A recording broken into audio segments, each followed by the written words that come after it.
Mapagpalang umaga po sa lahat sa mga kabartudis natin. Ngayon ay may ipabahagi naman po tayo na kaalaman tungkol po ito sa gamot sa mga alaga nating aso. At ito ituturo ko sa inyo kung paano ito gagawin. At sana makakatulong po ang gamot na ito. Mapa-distemper man yan o parbo, ito po ay mabisang gamot. At ito ipapakita ko ang dahon ng sentimento. Ito yung sentimento, may bulaklak na violet. Ito yung lawin niya. Ito po yung tatanggalin nyo po. Yan, tatanggalin nyo po ito. Kukuha po kayo ng ganitong tangkay, ganitong stick nya at may kasamang bulaklak. Ang gagawin nyo, kukuha kayo ng 7 o 3 o 5 ng ganito at hanap po kayo ng Carabao grass. Ay pasensya na at yung Carabao grass natin ay nalanta na dahil po sa matinding init ng panahon. Ito yung Carabao grass natin, wala na tayong makuha dyan kasi natuyo na. Kaya kukuha po tayo ng ipapakita ko lang sa inyo kung paano po siyang gawin. Hanap po tayo dito ng Carabao grass. At mabisang gamot po ito. At ito yun nakapagpagaling ng sakit o nakapagpagaling ng alagang aso natin. Carabao grass. Mahirap yung hanapin yung Carabao grass. Dito tayo sa gulayan. Tingnan natin dito kung meron.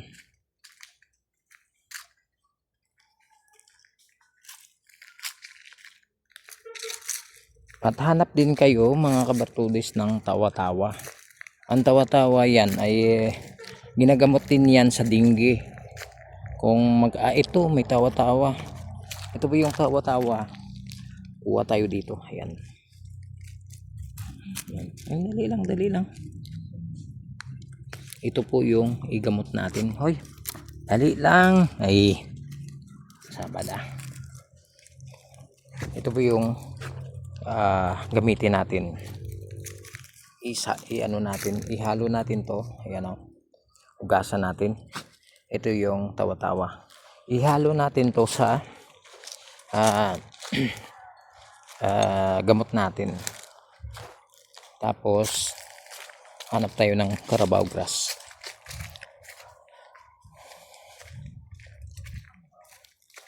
Yan po ay mabisang gamot. At ipakita ko lang sa inyo kung paano gagawin.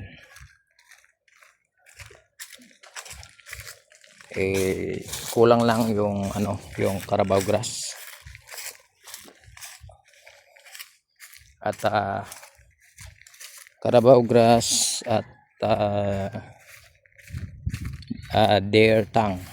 Yung deer tongue, yan po ay pinapakain ko lagi sa mga aso ko. Ito tayo sa likod kasi marami ditong deer tongue.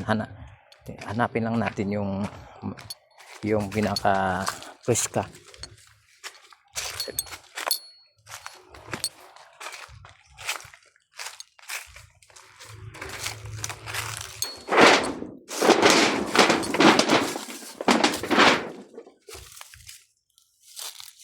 Ayan, ito yung mga pinagkunan ko ng deer tongue. Ito yung deer tongue. Ayan. Para po siyang kawayan. Yung itsura niya parang kawayan na may bulaklak. Yan po ay mabisang gamot. Kulang tayo ng 3. Ayan, 3 lang po yan. Ayan.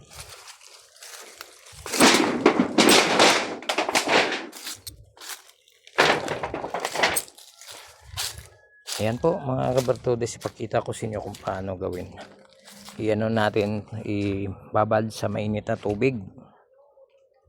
Ito na mga kabartudis, meron tayong nakuha na plagtiki, paragis kung tatawagin. At hindi pala, wala pala tayong plagtiki, paragis pala ito, iba pala yung plagtiki. Ayan, ito yung tawa-tawa, sentimento, dirtang at paragis. Ayan, ihalo na natin to at ito po ay ipapainom natin sa mga alaga natin. Busan natin ng tubig na mainit. Tapos hayaan natin yan ng ilang minuto. Siguro mga 10 minutes. Mga 10 minutes, okay na yan.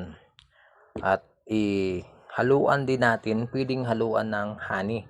Ang importante yung honey, pure po na honey. Hindi po yung gawa-gawa lang. Honey talaga ang ihalo natin. Parang itimpla natin na parang sugar.